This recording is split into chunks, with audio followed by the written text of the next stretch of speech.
Pizza Hut থেকে কিন্তু একটা 35 টাকার অর্ডার পেয়ে গেছি, আর তার সাথে কিন্তু 20 টাকার রেন চার্জ রয়েছে। চলো অ্যাকসেপ্ট করে নিই এটাকে। চলে এসছি এখন আমি পিৎজা হাটের সামনে। খুব অর্ডার মারছো তো আজকে? হ্যাঁ, সকালবেলায় ফ্লিপকার্ট, রাতের বেলায় জোম্যাটো, এত পয়সা তো ব্যাগে তো ধরছে না, এত টাকা হয়ে গেছে। অর্ডার কিন্তু রেডি হয়ে গেছে, গিয়ে নিয়ে আসি অর্ডারটা। 3978। চলো ভাই, অর্ডার কিন্তু পিক আপ করে নিয়েছি এখান থেকে। সাবধানে নিতে হবে। আমার জলের বোতলটাকে বার করে রেখে দিই ভাই, ওই আমার জল পড়ে গেলে পড়ে যাক, কাস্টমারের এটা যেন না পড়ে।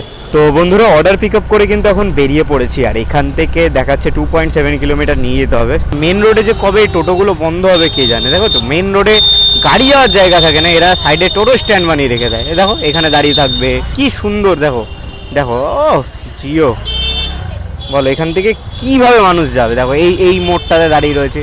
এত ভাইটাল মোড়গুলোতে টোটো মানে গিজ গিজ গিজ গিজ গিজ গিজ করছে একদম। ও চলে এসছে এখন কাস্টমারের লোকেশনে।